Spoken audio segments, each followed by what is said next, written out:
வணக்கம் டீச்சர்ஸ். இந்த வீடியோவில் பார்த்தீங்கன்னா பிஜிடிஆர்பியில் ஜிகேல பார்த்தீங்கன்னா உங்களுக்கு வந்து செகண்ட் யூனிட்டில் உங்களுக்கு இந்த ஹிஸ்ட்ரி ஆஃப் தமிழ்நாடு சம்மந்தமாக படிக்கலாம்.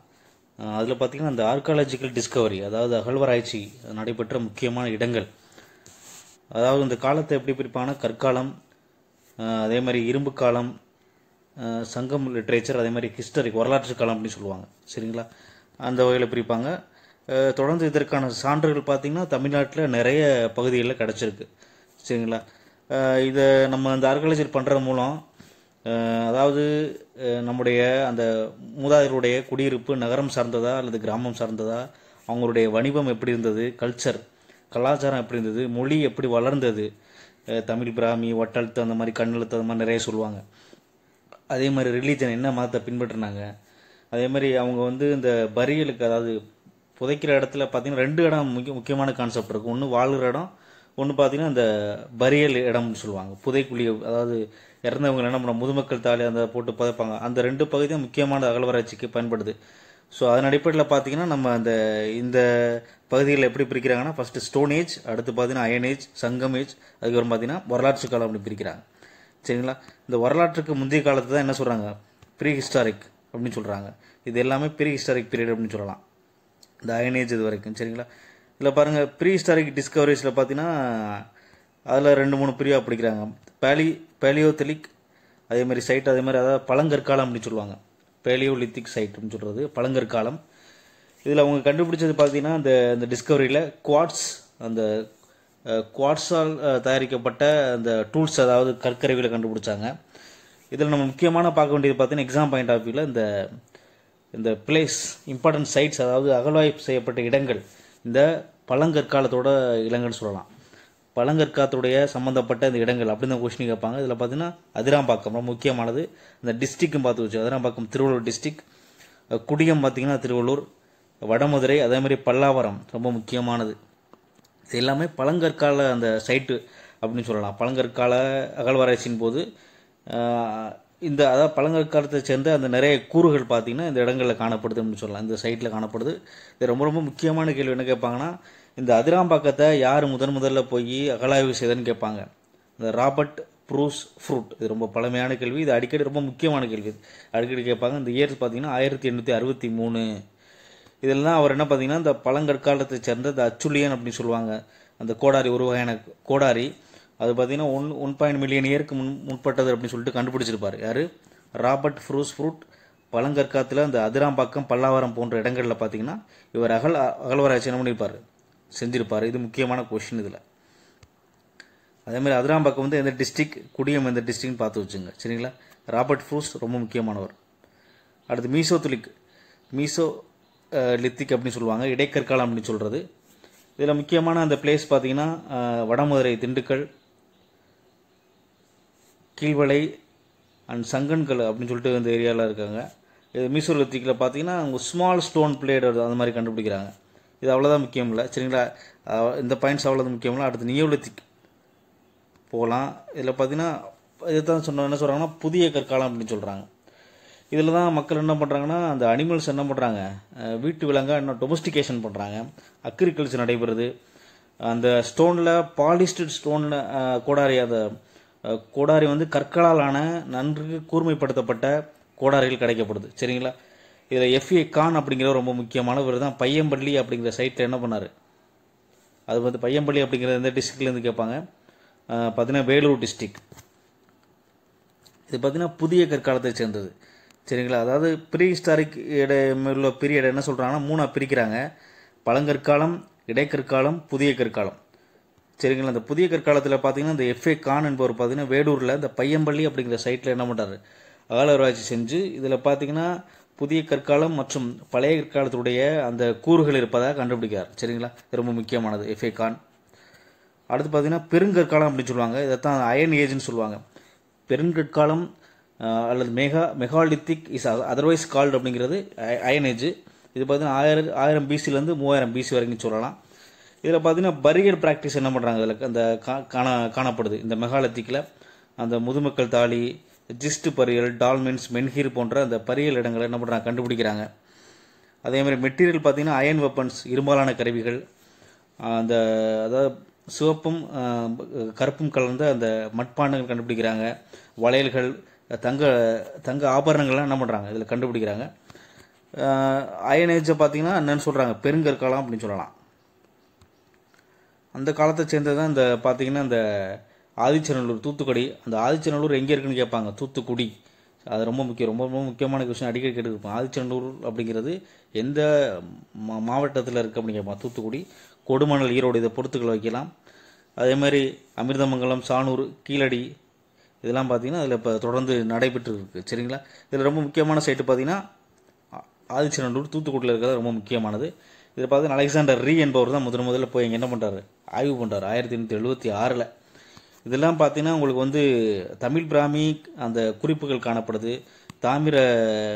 தாமிரத்தாலான சில பொருட்கள் காணப்படுது. அயனால் செய்யப்பட்ட சில இதுவும் காணப்படுது. சரிங்களா. அதே மாதிரி இந்த மண்டை ஓடுகள், சில வெப்பன்ஸு, இதெல்லாம் என்ன பண்ணுறாங்க, கண்டுபிடிக்கிறாங்க.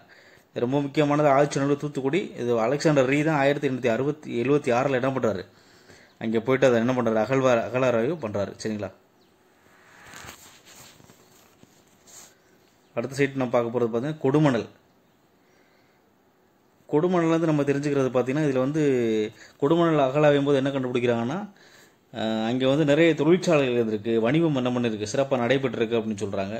இந்த கர்னிலியன், குவாட்ஸ், அந்த மாதிரி நிறைய அந்த மணிகள் செய்கிற இடங்கள் காணப்பட்டிருக்கு. அதே மாதிரி இரும்பு ஆலைகள் காணப்பட்டிருக்கு. சில செமி ப்ரெசியஸ் ஸ்டோன் இண்டஸ்ட்ரி என்ன காணப்பட்டிருக்கு. இதில் ரொம்ப முக்கியமானது கொடுமணலில் தான் அங்கே அகழாராய்வு தான் நம்ம கண்டுபிடிக்கிறாங்க. இங்கேருந்து பார்த்தீங்கன்னா வணிகம் ரோம், அதே மாதிரி சவுத் ஈஸ்ட் ஏசியா அந்த மக்களோட பார்த்தீங்கன்னா இந்த கொடுமணலில் இருந்த மக்கள் பார்த்தீங்கன்னா என்ன பண்ணியிருக்காங்க, வாணிபம் பண்ணியிருக்காங்க அப்படின்னு சொல்கிறாங்க. சரிங்களா. கொடுமணல் வந்து ஈரோடு. அடுத்து வரலாற்றுக்கு தொடக்க காலம், அதே மாதிரி சங்கம் டிஸ்கவரிஸ் அப்படின்னு சொல்லும்போது முக்கியமான பார்க்க வேண்டியது சிவகங்கையில் இப்போ பண்ணிக்கிட்டு இருக்க அல்லது இருக்கிற கீழடி அந்த அகழாராய்வு சொல்லலாம். சரிங்களா. 2015 பண்ணுறாங்க. இதில் பார்த்தீங்கன்னா சங்க வரலாற்று காலத்தில் அந்த குடியிருப்பு, நகர குடியிருப்பு காணப்பட்டது அப்படிங்கிற ஒரு முக்கியமான ஒரு ஃபைண்டிங் என்ன பண்ணுறாங்க, கண்டுபிடிக்கிறாங்க. அதே மாதிரி இது 6வது செஞ்சுரி பிசிலேருந்து 1st செஞ்சுரி வரைக்கும் இருக்கலாம் அப்படின்னு சொல்லிட்டு என்ன பண்ணுறாங்க, அதில் கணிக்கிறாங்க. சரிங்களா.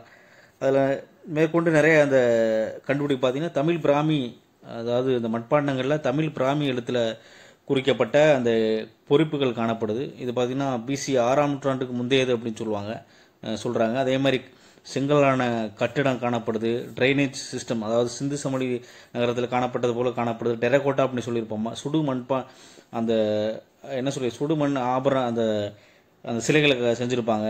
அந்த மாதிரி இதெல்லாம் சொல்கிறாங்க. ரோமன் நாணயம் கண்டுபிடிச்சிருக்காங்க இங்கே கீழடியில்.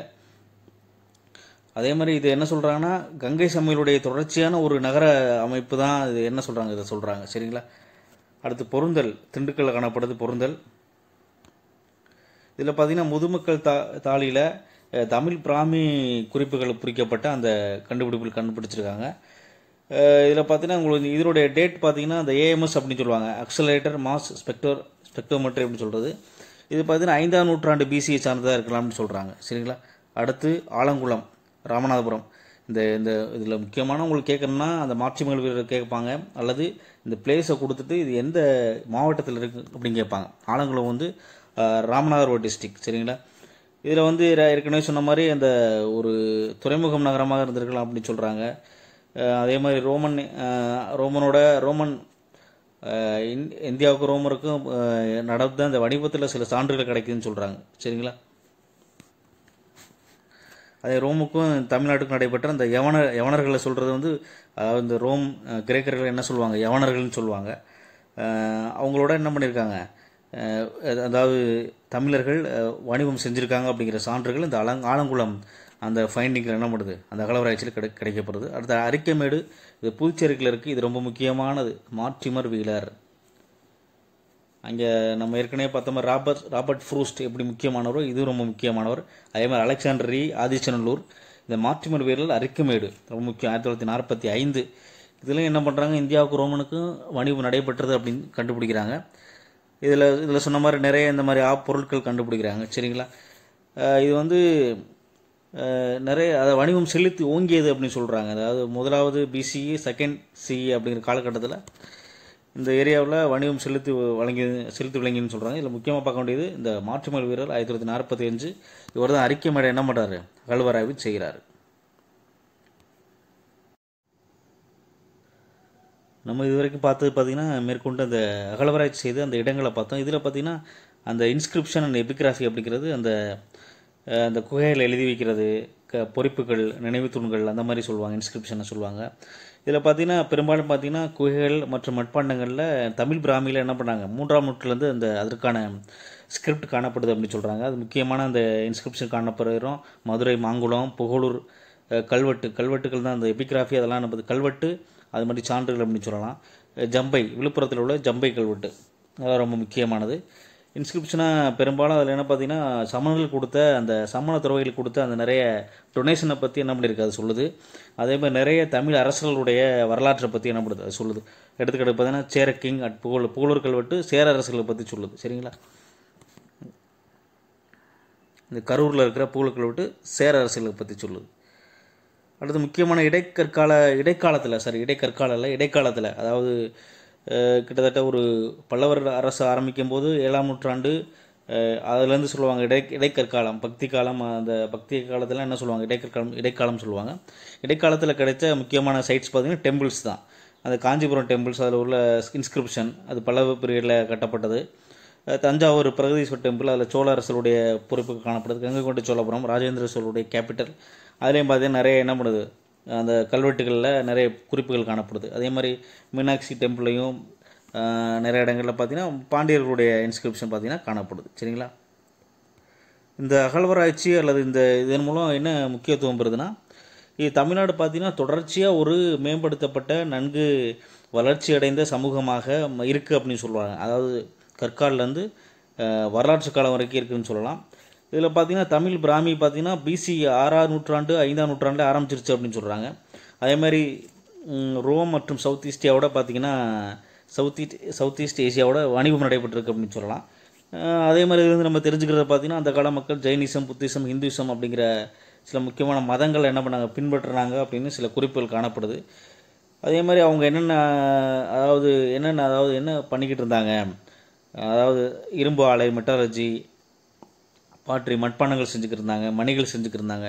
அந்த மாதிரிலாம் நம்மளுடைய இந்த சைட்டில் இந்த அகழ்வாராய்ச்சி மூலம் நம்ம தெரிஞ்சுக்க முடியுது அப்படின்னு சொல்லலாம்.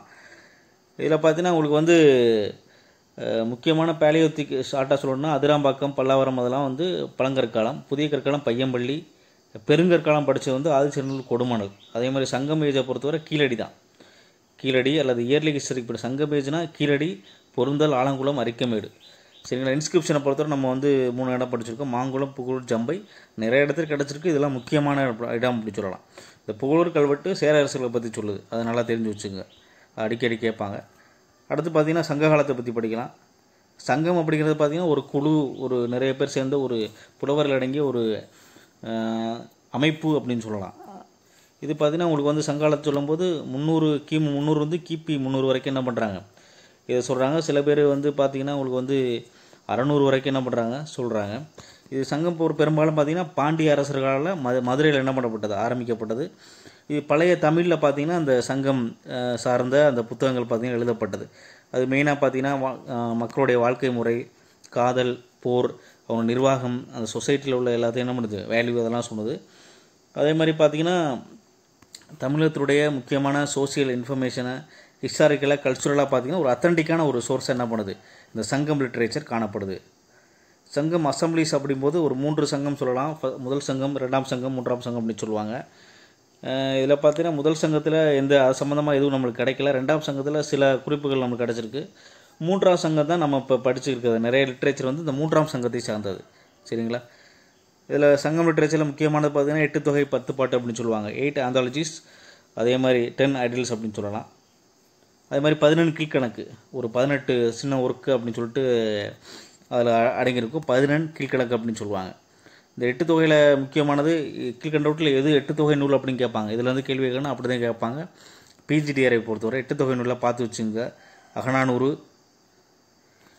இதில் பார்த்தீங்கன்னா ஐங்குறுநூறு, ஃபஸ்ட்டு ஐங்குறுநூறு 500 பாடல்கள் இருக்குது. இது அகம் சார்ந்த நூல். இது எந்த சொல், அகநூல், அகம் புறம்னு 2ஆக பிரிச்சிருப்பாங்க. இது லவ் சொல்கிறதுனால இது அகம் சார்ந்த நூல். அதே மாதிரி குறுந்தொகை, லவ்வை பற்றி சொல்கிறது. இது அகம் சார்ந்த நூல். நற்றிணை இதெல்லாம் வந்து பார்த்தீங்கன்னா 8 தொகை நூல். கீழ்கண்டவற்றில் எது 8 தொகை நூல் அப்படின்னு கேட்பாங்க. கீழே 3 வந்து 10 பாட்டை வச்சுட்டு ஃபஸ்ட்டு ஒரே ஒரு ஆப்ஷனை 8 தொகை நூலாக வச்சுருப்பாங்க. அப்போ நீங்கள் கன்ஃபியூஸ் ஆயிடுவீங்க. அப்போ ஐங்குறுநூறு, குறுந்தொகை, நற்றிணை, அகநானூறு, புறநானூறு, பரிபாடல் இதெல்லாம் பார்த்தீங்கன்னா உங்களுக்கு வந்து 8 தொகை நூலில் வரும். கலித்தொகை, பதிற்று பத்து. சரிங்க, இதிலே உங்களுக்கு வந்து எது புறம் அகம்னு கேட்க வாய்ப்பு இருக்குது. ஆனால் அந்தளவுக்கு போக வாய்ப்பு இல்லை. அகநானூறு பார்த்தீங்கன்னா அகமும் புறமும் சொல்கிற ஒரு அப்படின்னு சொல்லுவாங்க. சரி, அகநானூறு வந்து அகம் மட்டும்தான். அந்த புறநானூறு பார்த்திங்கன்னா புறம் வாறு, ஹீரோ அந்த அவங்க அதை பற்றிலாம் ஒர்ஷிப் பண்ணும். அரசர்களை பற்றி சொல்லும். பரிபாடல் வந்து கடவுளை பற்றி சொல்கிறது. கலித்தொகை வந்து ஒரு லவ் போயம் அப்படி சொல்லலாம். இது வந்து பார்த்திங்கன்னா கலித்தொகை, களி அப்படிங்கிற ஒரு இதெல்லாம் எழுதப்பட்டுன்னு சொல்லுவாங்க. ஒரு மீட்டர் சொல்லுவாங்க. அடுத்து பதிற்று பத்து சேர அரசரை பற்றி சொல்லுது. இது முக்கியமானது. சேர அரசர்களை பற்றி சொல்லுகிற 10 பாட்டு நூல் எதுனா பதிற்று பத்து. 10 அரசர்களில் 10 பாட்டு பாடும் அப்படின்னு சொல்லுவாங்க. இது ரொம்ப முக்கியமானது. சரிங்களா, பார்த்து வச்சுங்க. இதை மனப்பாடம் பண்ணிக்கங்க. அடுத்து 10 பாட்டு. மேலே பார்த்தீங்கன்னா 8 தொகை. இது பார்த்தீங்கன்னா 10 பாட்டு. இதில் பார்த்தீங்கன்னா திருமுருகாற்றுப்படை, பொருநாற்றுப்படை, சிறுபனாற்றுப்படை, பெருமனாற்றுப்படை, மதுரை காஞ்சி, நெடுநல்வாடை, குறிஞ்சிப்பாட்டு, மலைப்படுகடாம், முல்லைப்பாட்டு, அதே மாதிரி பட்டினப்பாலை இதெல்லாம் பார்த்திங்கன்னா இருக்குது. இதில் ரொம்ப முக்கியமாக பார்க்க வேண்டியது பார்த்திங்கன்னா அந்த ஆற்றுப்படை நூல்கள் எத்தனை கேட்பாங்க. இந்த படை வந்திருக்குது மொத்தம் 6 நூல் சொல்லுவாங்க. ஆற்றுப்படுத்துகிற நூல் பார்த்திங்கன்னா படை நூல் அப்படின்னு சொல்கிறது பார்த்திங்கன்னா வந்து உங்களுக்கு வந்து ஆற்றுப்படுத்துகிற நூல் பார்த்திங்கன்னா வந்து 6 சொல்லுவாங்க. அடுத்ததில் பார்க்குறது பார்த்திங்கன்னா இந்த மதுரை காஞ்சி மதுரையை பற்றி சொல்லும், பாண்டிய அரசரை பற்றி சொல்லும். அடுத்ததில் முக்கியமானது பட்டினப்பாளையம் காவிரி பூமண்டத்தை பற்றி சொல்லும். பட்டினப்பாளையம் பார்த்திங்கன்னா காவிரி பூமண்டத்தை பற்றி சொல்லும். சரிங்களா, அதை கேட்பாங்க. இது ரொம்ப முக்கியமானதில். இதுலேயும் நான் சொன்ன மாதிரி தான். கீழே கூட 3 ஆப்ஷனில் உங்களுக்கு வந்து 8 தொகை வச்சுட்டு ஒரே ஒரு ஆப்ஷனை வச்சு 10 பாட்டு இதில் எது அப்படின்னு கேட்பாங்க. இதெல்லாம் பார்த்து வச்சுங்க. திருமுருகாற்றுப்படை, புறநாற்றுப்படை, சிறுபனாற்றுப்படை, பெருமனாற்றுப்படை, மதுரை காஞ்சி, நெடுநல்வாடை, குறிஞ்சிப்பாட்டு, மலைபடுகடாம், முல்லைப்பாட்டு, பட்டினப்பாலை. சரிங்களா, அதெல்லாம் பார்த்து வச்சுங்க. அது அந்த புக்கு எழுதினவங்க அதெல்லாம் வந்து கொடுத்துருக்கேன். அதாவது உங்களுக்கு வந்து 8 தொகையில் பார்த்தீங்கன்னா நிறைய பேர் சேர்ந்து எல்லா புக்கையும் எழுதியிருப்பாங்க.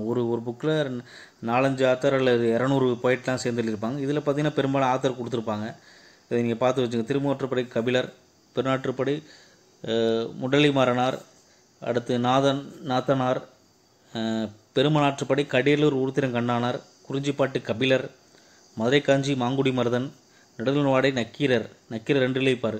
திருமாற்றுப்படையும் இந்த நெடுநல்வாடையும் அவர் தான் எழுதிப்பார். முல்லைப்பாட்டு நப்பூதனார், பட்டினப்பாலை முடமோசி உறையூர் அப்படின்னு சொல்லுவாங்க. ஏனிச்சேரி முடமோசியார் அப்படின்னு சொல்லுவாங்க. அடுத்து மலைபடுகடாம் பெருங்குன்று கிளார் அப்படின்னு சொல்லுவாங்க. அதை பார்த்து வச்சுங்க, கேட்க வாய்ப்பு இருக்குது. அடுத்து 11 கீழ்கிழக்கு பொறுத்தவரை பார்த்திங்கன்னா கடைசி சங்க காலத்தோட பிற்பகுதியில் இது ஏற்றப்பட்டது. இது பெரும்பாலும் இந்த புத்தம் சமண மதத்தை தாக்கத்தினால் எழுதப்பட்டு அப்படின்னு சொல்லுவாங்க. அதில் வர்றவ தான் திருவள்ளுவர் வரும். அந்த 11 கிழக்கில் ஒரு புக்கு தான் என்ன திருக்குறள். பெரும்பாலும் பார்த்திங்கன்னா நீதி நூல்கள் இதில் காணப்படும். அந்த 11 கீழ்கணக்கில் இதில் முக்கியமானது நாலடியார், இன்னா 40, நீவி 40, கார் 40 அப்படியே போய்ட்டுருக்கும். அந்த மாதிரி இருக்கும். 18 நூல்கள். முக்கியமானது திருக்குறள் ரொம்ப முக்கியமானது. அடுத்து தொல்காப்பியத்தை பொறுத்தவரை முக்கியமான ஒரு ஓல்டு இலக்கணம் அப்படின்னு சொல்லலாம். தமிழுக்கு கிடைத்த ஒரு பழமையான இலக்கணம் கூறுகிற ஒரு நூல் அப்படின்னு சொல்லலாம். தொல்காப்பியர் இவர் அகஸ்தியருடைய சீடராக இருந்திருப்பார். தொல்காப்பியத்தை பார்த்திங்கன்னா மொத்தம் 3 பிரிவாக பிரிப்பாங்க. எழுத்திலக்கணம், சொல்லதிகாரம், எழுத்ததிகாரம், சொல்லதிகாரம், பொருளதிகாரம். எழுத்து அதிகாரம் வந்து ஃபொனட்டிக்ஸ் உச்சரிப்பு முறையை பற்றி சொல்லும். சொல்லதிகாரம் கிராமர் இலக்கண முறை. பொருளதிகாரம் பெரும்பாலும் வந்து மக்களுடைய வாழ்க்கை முறையை சொல்லும். வாறு, மக்களுடைய அவங்க லவ் அதை பற்றிலாம் சொல்லும். இதை கேட்பாங்க. இது அதாவது மக்களுடைய வாழ்க்கை முறையை மற்றும் சொல்கிற அந்த தொல்காப்பியத்துடைய பகுதி வந்து பொருளதிகாரம். சரிங்களா, சங்கம் லிட்ரேச்சர் பொறுத்த ஏற்கனவே சொன்ன மாதிரி அகம் புறம் அப்படி பிரிப்பாங்க. அகத்தை பொறுத்தவரை லவ், ரொமான்ஸ் அந்த மாதிரி போகும். புறம் வந்து வார், மன்னர்கள், மன்னருடைய அரசாட்சி, அவங்களுடைய கொடை அதை பற்றி சொல்லுவோம். சரிங்களா, அடுத்து 5 திணையாக பிரிச்சிருப்பாங்க. எல்லாருக்கும் தெரியும் 5 திணையாக பிரிச்சிருப்பாங்க. அந்த அதாவது திணைனா என்னென்னா அந்த நிலத்தின் அடிப்படையில் பிரிச்சிருப்பாங்க. சரிங்களா, அது குறிஞ்சி, முல்லை, மருதம், நெய்தல், பாலை அப்படின்னு சொல்லுவாங்க. குறிஞ்சினா மலையும் மலை சார்ந்த இடம், முல்லைனா காடும் காடு சார்ந்த இடம்னு சொல்லுவாங்க. மருதம் வந்து வயலும் வயல் சார்ந்த இடமும், நெய்தல் வந்து பார்த்திங்கன்னா உங்களுக்கு வந்து கடலும் கடல் சார்ந்த இடமும், பாலை வந்து பார்த்திங்கன்னா உங்களுக்கு வந்து டெசர்ட் அப்படின்னு சொல்லலாம், பாலைவனம், மணலும் மணல் சார்ந்த இடம்னு சொல்லலாம். இதில் பார்த்தீங்கன்னா அந்த இதில் உரிப்பொருள் அப்படின்னு சொல்லுவாங்க. குறிஞ்சினா இருத்தலும் புணர்தலும் புனல் நிமித்தம் அப்படின்னு சொல்லுவாங்க. அந்த லவர்ஸுடைய யூனியன் அப்படி சொல்கிறது. முல்லைன்னு பார்த்தீங்கன்னா உங்களுக்கு வந்து இருத்தல் நிமித்தம் வெயிட்டிங் அப்படின்னு சொல்கிறது. அடுத்த அக்ரிகல்ச்சர் லேண்டில் பார்த்தீங்கன்னா உங்களுக்கு வந்து மருதத்தில் சொல்லுவாங்க உங்களுக்கு வந்து, அதாவது ஊடல் நிமித்தம் அப்படின்னு சொல்லுவாங்க. நெய்தலில் பார்த்தீங்கன்னா இரங்கல் நிமித்தம் சொல்கிறது நெய்தலில். பாலையில் பார்த்தீங்கன்னா பிரிதல் அப்படின்னு சொல்லுவாங்க. சரிங்களா, இது புணர்தல், இது வந்து இருத்தல், இது வந்து ஊடல், அந்த மாதிரி போகும். நெய்தல் வந்து இரங்கல், பாலை வந்து பிரிதல், அந்த மாதிரி கேட்க வாய்ப்பு இருக்குது. அடுத்து முக்கியமான சங்கம் போயிட்ட பார்த்தீங்கன்னா கபிலர், பரணர் பார்த்தீங்கன்னா சேர அரசர்களை பற்றி புகழ்ந்துப்பார். ஔவையார் முக்கியமானவங்க. நக்கீரர் இவரும் பார்த்தீங்கன்னா பரிபாடல் மற்றும் மகாநானூறில் என்ன பண்ணியிருப்பார், எழுதியிருப்பார். அது தவிர பார்த்தீங்கன்னா அந்த திருமுறாற்றுப்படை அதெல்லாம் என்ன பண்ணியிருப்பார், அவர் எழுதியிருப்பார். அடுத்து பெரும் தேவனார், இவர் தான் மகாபாரதத்தை என்ன பண்ணார், டிரான்ஸ்லேட் பண்ணார் தமிழில். கேட்பாங்க, மகாபாரதத்தை தமிழில் மொழிபெயர்த்தர் பார்த்தீங்கன்னா பெரும் தேவனார். அடுத்த சில முக்கியமானவங்க தான் இளங்கோடிகள், சித்திரை சத்தன், அவங்களாம் வருவாங்க. சங்கத்தில் வந்து பெருங்காப்பியங்கள் அப்படின்னு சொல்லும்போது எல்லாருக்கும் தெரியும், இந்த 5ஆம் நூற்றாண்டுலேருந்து 6ஆம் நூற்றாண்டு வரைக்கும் இந்த சங்கம் ஏஜில் இதெல்லாம் எழுதப்படும் அப்படின்னு சொல்லுவாங்க. ஐம்பெரும் காப்பியம், சிலப்பதிகாரம், இளங்கோடிகள், கண்ணகியுடைய வரலாற்று சொல்லு, மணிமேகலை, சீத்தலை சத்தனார், இது சிலப்பதிகாரத்தோட தொடர்ச்சி அப்படி சொல்லுவாங்க. இது புத்த தாக்கத்தால் எழுதப்பட்டது. சீவக சிந்தாமணி பார்த்தீங்கன்னா திருத்தக்க தேவர், இது சமண காப்பியம். சரிங்களா, கேட்பாங்க சீவக சிந்தாமணி எந்த மதத்தை சேர்ந்தது, சமண காப்பியத்தை அடிப்படையாக வச்சு. வளையாபதி பார்த்தீங்கன்னா அதுவும் ஒரு சமண காப்பியம். இது எழுதினவரை தெரியலை, இப்போ சில பகுதி தான் கிடச்சிருக்கு. குண்டலகேசி அப்படி தான், சில பகுதி தான் கிடச்சிருக்கு. இது புத்த மதத்தை சார்ந்தது. சரிங்களா, நம்ம வச்சுக்கலாம். அதாவது ஹிஸ்டாரிக்கல் சிக்னிஃபிகன்ஸ், அதாவது அந்த சங்க காலம் எதை சொல்லுதுன்னா சேர சோழர்களுடைய வரலாற்றை சொல்லுது. அதே மாதிரி ட்ரேடை பற்றி சொல்லுது. விமனுடைய லவ், மேரேஜ், எத்திக்ஸ் அதெல்லாம் பற்றி என்ன பண்ணுது சொல்லுது. கடவுள்களை பற்றி சொல்லுது. அந்த கடவுளுடைய முருகன் வழிபாடு இருந்தது. மேயொன்னா, விஷ்ணு, கொற்றவேனா, அந்த தெய்வம் இந்திரா, அந்த மாதிரி தெய்வங்களுடைய அவங்களுடைய வாழ்க்கையை பற்றி என்ன பண்ணுது சொல்லுது. அக்ரிகல்ச்சர் பற்றி சொல்லுது. என்ன கால்நடை பண்ணாங்க, அதாவது என்ன தொழில் பண்ணாங்க, அதை பற்றி சொல்லுது. இதெல்லாம் பற்றி என்ன பண்ணுது சொல்லுது. இதில் அவ்வளோ முக்கியத்துவம் வாய்ந்ததில்லை. அது சங்கம் லிட்ரேச்சரோட முக்கியமான ஃபீச்சர் பார்த்திங்கன்னா ஒற்றுமையான ஒரு சமூகம் காணப்பட்டது. அதாவது சங்கம் லிட்ரேச்சர் வெறும் கதை இல்லை, அது முக்கியமாக அந்த சொசைட்டியுடைய உண்மைத்தன்மை அது சொன்னது. சரிங்களா, அதே மாதிரி இது வந்து பக்தி இயக்கத்துடைய முன்னோடியாக இந்த சங்க இலக்கியம் காணப்பட்டது அப்படின்னு சொல்லலாம். சரிங்களா, இது இந்த அளவுக்கு நீங்கள் படித்தா போதும், பார்த்து வச்சுக்க. தேங்க்ஸ் ஃபார் வாட்சிங்.